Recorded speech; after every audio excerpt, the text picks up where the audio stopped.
नमस्कार दोस्तों, जय हिंद। ब्रिक्स ने अपनी पहुंच का विस्तार कर दिया और नए सदस्यों की घोषणा भी हो गई। अर्जेंटीना, मिस्र, इथोपिया, ईरान, संयुक्त अरब अमीरात और सऊदी अरब को इन देशों के क्लब में शामिल होने के लिए आमंत्रित किया गया, जिससे पश्चिमी नेतृत्व वाले मंचों के लिए एक भू राजनीतिक विकल्प के रूप में इसकी भूमिका बनाने की कोशिश की जा रही है।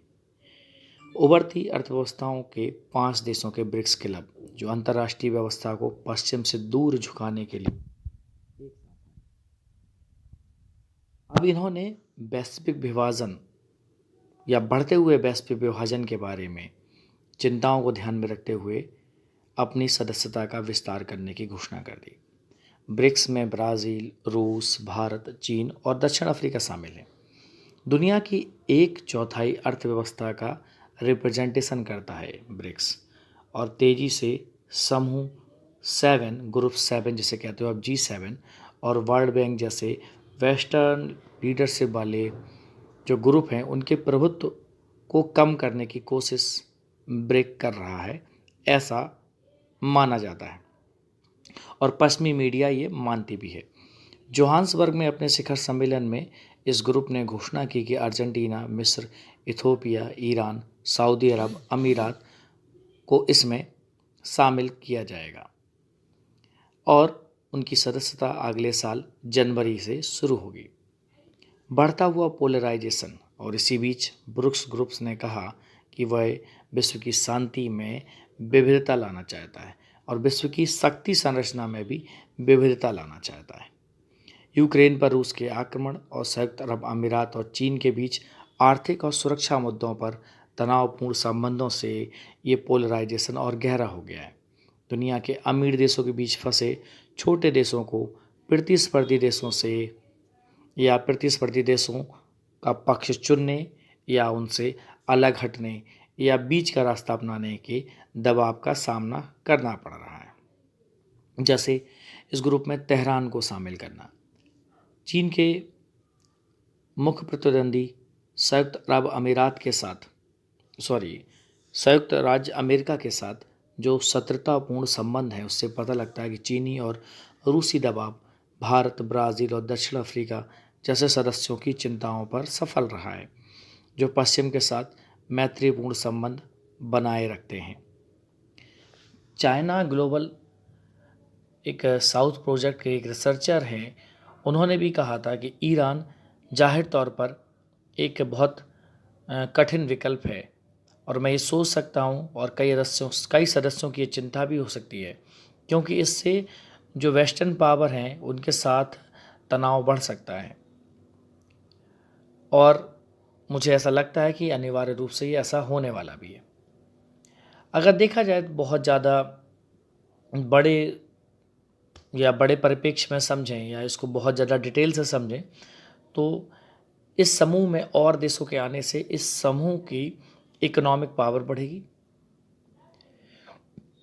चीन के जो राष्ट्रपति हैं शी जिनपिंग, वो ये चाहते हैं कि इसका विस्तार किया जाए, क्योंकि बीजिंग के पास रूस है और रूस और बीजिंग चाहते हैं कि दुनिया के और भी देश हमें सपोर्ट करें ताकि वो पश्चिम से एक अलग दिखें और पश्चिम की तुलना में एक नया शक्ति संतुलन पैदा करें।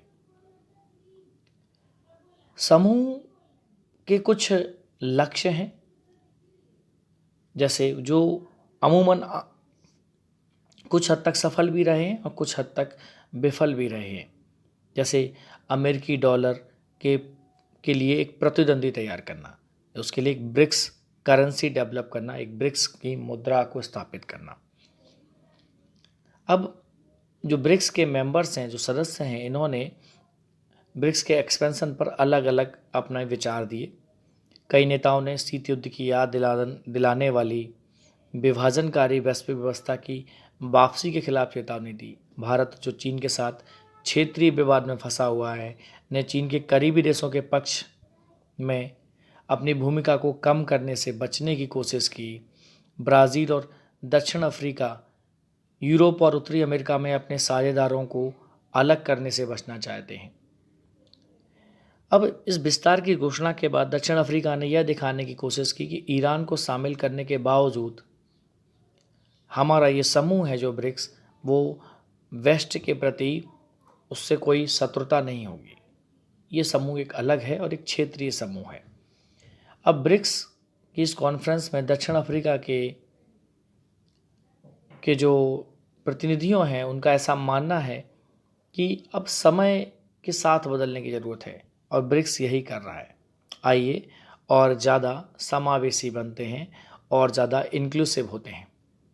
ब्रिक्स पश्चिम का विरोध नहीं कर रहा है और ब्रिक्स पश्चिम का विरोधी भी नहीं है। चाइना ऐसा सोच सकता है, रूस ऐसा सोच सकता है, लेकिन भारत, दक्षिण अफ्रीका और ब्राज़ील ऐसा नहीं सोचते।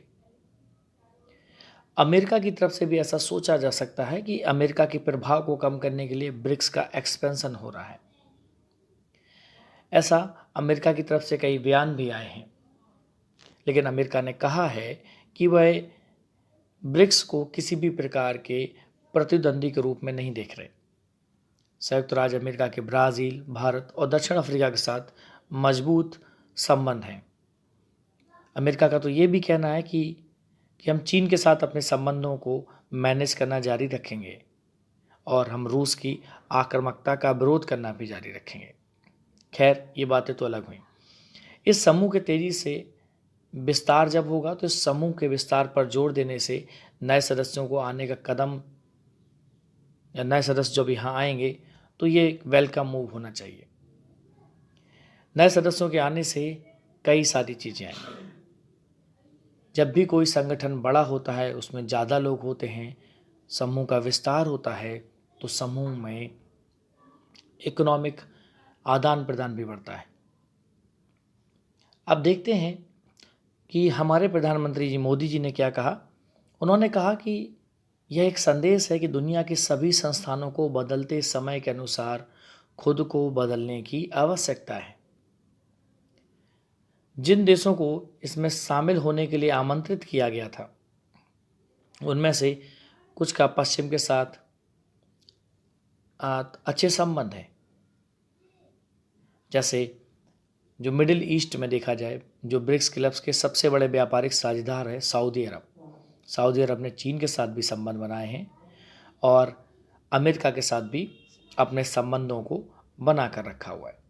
राजनीतिक और भौगोलिक रूप से देखा जाए तो अफ्रीका और जो मिडिल ईस्ट में फैले मिस्र ने भी यूएसए के साथ अपने संबंध बनाए रखे हैं और रूस और चीन के साथ भी अपने संबंध बनाए रखे हैं। एक और आर्थिक संकट है, वो है घटता विदेशी भंडार का सामना कर रहे अर्जेंटीना का। अर्जेंटीना के लिए ब्रिक्स में सदस्यता एक लाइफलाइन हो सकती है। क्योंकि अगर देखा जाए कि बहुत सारे ऐसे देश हैं जो मजबूत अमेरिकी डॉलर पर उभरते देशों की निर्भरता को कम करना चाहते हैं, जैसे कि चीन और रूस, वो चाहते हैं कि अमेरिकी डॉलर पर देशों की निर्भरता कम होनी चाहिए। अर्जेंटीना ने पहले ही अपना कुछ जो लोन है वो चीनी करेंसी में चुकाना शुरू कर दिया है। अब ईरान ने देखा जाए तो गैर पश्चिमी शक्तियां हैं जैसे रूस और चाइना, उनके साथ आर्थिक और राजनीतिक संबंधों को मजबूत करने के लिए ब्रिक्स में शामिल होने के लिए आवेदन किया था। अब ऐसे देश जिनके पास, ये एक ऐसा देश है जिसके पास दुनिया का दूसरा सबसे बड़ा गैस भंडार है ईरान के पास, और मिडिल ईस्ट में तेल भंडार का 1/4 हिस्सा भी है।